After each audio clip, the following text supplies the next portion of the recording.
जय माता दी। इस बार पौष मास में सोमवती अमावस्या लग रही है। सोमवती अमावस्या में औरतों को पीपल के पेड़ का 108 बार, 121 बार, 111 बार परिक्रमा करना चाहिए। औरतों को नाना आदि सामग्री से परिक्रमा करना चाहिए। जो औरतें अपने जीवन में सोमवती अमावस्या के दिन परिक्रमा करती हैं वह पृथक पृथक सामग्री से, मतलब अलग अलग सामग्री से वह हर बार पीपल के पेड़ का परिक्रमा करती हैं। तो इस बार भी यह शुभ अवसर आप लोगों को प्राप्त हो रहा है और सोमवती अमावस्या के दिन आप लोग पीपल के पेड़ का परिक्रमा करें और साथ में अपने पितरों का भी पूजन करें। पितरों का पूजन करें, पितरों के लिए कुछ दान पुण्य करें।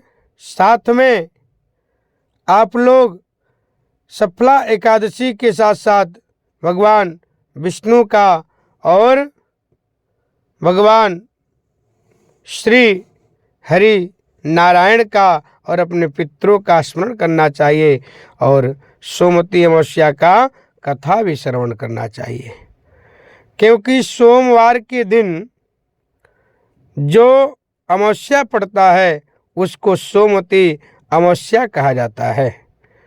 तो वह अपने में बहुत ही सिद्ध अमावस्या मानी जाती है। जब सोमवती अमावस्या आती है तो उस दिन जो पूजा किया जाता है, जो भी परिक्रमा किया जाता है, उसका बहुत ज़्यादा अधिक फल प्राप्त होता है। तो मैं आप लोगों को इसका विधि भी बताऊंगा और किस तारीख में दिसंबर में सोमवती अमावस्या पड़ेगा ये भी बताऊंगा। तो आप लोग वीडियो को अंत तक देखें। सबसे पहले हम लोग कथा करेंगे। कथा आप बिल्कुल श्रद्धापूर्वक बैठ करके भगवान का अपने मन में स्मरण करते हुए कथा श्रवण करेंगे। ओम श्री गुरुभ्यो नमः। श्री वेद पुरुषाय नमः। ओम खंडमंडलाकारं व्याप्तं येन चराचरं तत्पदं दर्शितं येन तस्मै श्री गुरवे नमः।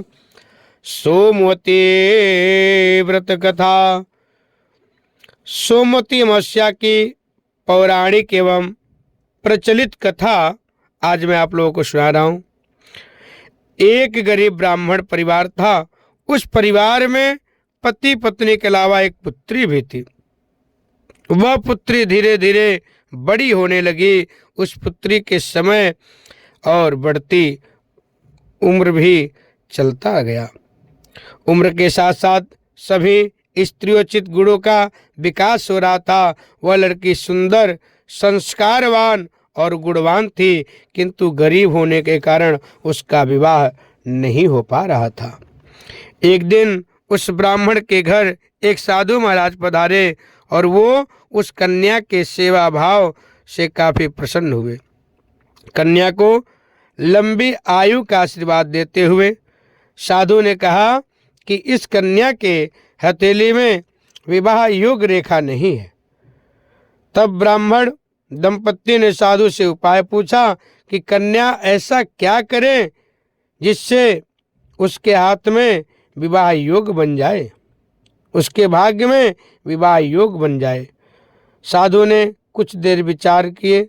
विचार करने के बाद अपनी अंतर्दृष्टि से ध्यान करके बताए कि कुछ दूर पर एक गांव में सोना नामक की धोबिन जाति की एक महिला अपने बेटे और बहू के साथ रहती है, जो बहुत ही आचार विचार और संस्कार संपन्न तथा पति परायण है।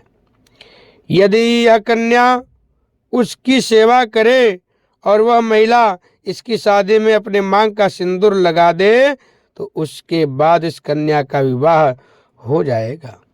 इस कन्या का वैवध्य योग मिट जाएगा। साधु ने यह भी बताया कि वह महिला कहीं आती जाती नहीं है। यह बात सुनकर ब्राह्मणी ने अपनी बेटी से धोबिन की सेवा करने की बात कही।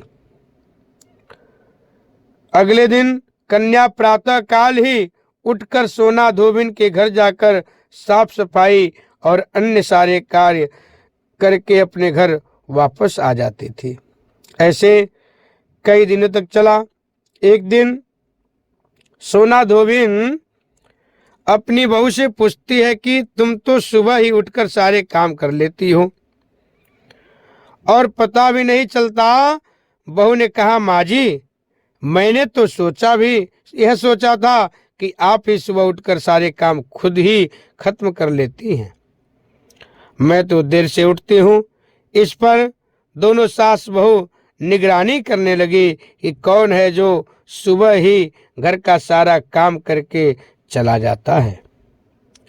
कई दिनों के बाद धोबिन ने देखा कि एक कन्या मुंह में अंधेरे घर में आती है। एकदम बिल्कुल अंधेरा रहता है तभी वह घर में आती है और सारा काम करने के बाद चली जाती है। जब वह जाने लगी तो सोना धोबिन उसके पैरों पर गिर पड़ी, पूछने लगे कि आप कौन हो और इस तरह छुप कर मेरे घर की चाकरी क्यों करती हो। तब कन्या ने साधु द्वारा कही गई सारी बातें बताई। सोना धोबिन पति परायण थी, उसमें बहुत तेज था, बहुत शक्ति था। वह तैयार हो गई। सोना धोबिन के पति थोड़ा अस्वस्थ थे और उसने अपनी बहू से अपने लौट करके आने तक पर यहीं रहने को कहा। सोना धोबिन ने जैसे ही अपने मांग का सिंदूर उस कन्या की मांग में लगाया, उसका पति मर गया। क्या विडंबना है प्रभु की। उसे इस बात का पता चल गया। वह घर से निराजल ही चली थी। वह सोचकर कि रास्ते में कहीं पीपल का पेड़ मिलेगा तो उसमें भौरी देकर उसकी परिक्रमा करके ही जल ग्रहण करूंगी। जो सोमवती अमावस्या के दिन परिक्रमा करते हैं तो उसीलिए वह बिना खाए पिए सोना धोबिन घर से निकले थे। पहले परिक्रमा करूंगी तब जल ग्रहण करूंगी। उस दिन सोमवती अमावस्या था। ब्राह्मण के घर पूरे सारे घर वाले मिलकर के पुए पकवान की जगह उसे ईंट के टुकड़े से 108 बार भौरी देकर 108 बार पीपल के पेड़ की परिक्रमा की और उसके बाद जल ग्रहण किया। ऐसा करते ही उसके पति के मुर्दे शरीर में वापस जान आ गई।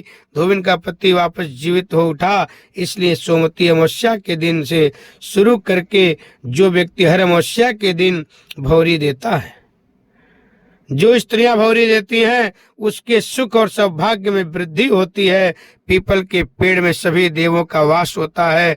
अतः जो व्यक्ति हर अमावस्या का न कर सके वह सोमवार को अमावस्या पड़ने वाली अवश्य परिक्रमा करना चाहिए। 108 वस्तुओं की परिक्रमा दे करके सोना धोबिन और गौरी गणेश का पूजन किया करती थी। उसे अखंड सौभाग्यवती की आशीर्वाद प्राप्ति हो गई। ऐसे प्रचलित परंपरा है कि पहली सोमवती अमावस्या के दिन धान, पान, हल्दी, सिंदूर और सुपारी की भौरी दी जाती है। उसके बाद की जो सोमवती अमावस्या को अपने सामर्थ्य के हिसाब से कभी फल, कभी मिठाई, कभी सुहाग की सामग्री, कभी खाने की सामग्री इत्यादि की परिक्रमा भौरी दी जाती है। भौरी मतलब हो गया परिक्रमा। और फिर भवरी पर चढ़ाया गया सामान किसी सुपात्र ब्राह्मण को या नंद को, मतलब अपने पूज्य को दे देना चाहिए। भांजे को दे दिया जा सकता है, भांजे को भी दे सकते हैं। तो इस बार सोमवती अमावस्या 30 दिसंबर दिन सोमवार को पड़ेगा। तो मेरा आग्रह है स्त्रियों से, वो लोग पीपल के पेड़ का 108, 111, 121 परिक्रमा अवश्य करें। इससे उनका सौभाग्य और उनके सौभाग्य की रक्षा होती रहे और अखंड सौभाग्यवती का भी आशीर्वाद प्राप्त होता है। अमावस्या के दिन पितरों का भी पूजन किया जाता है। पितरों के नाम पे दान किया जाता है, पितरों के मोक्ष के लिए और पितृदोष निवारण के लिए ब्राह्मण को भोजन भी कराया जाता है। तो इस दिन आप लोग विधि पूर्वक पूजन करें, परिक्रमा करें और भगवान का आशीर्वाद प्राप्त करें। जय माता दी।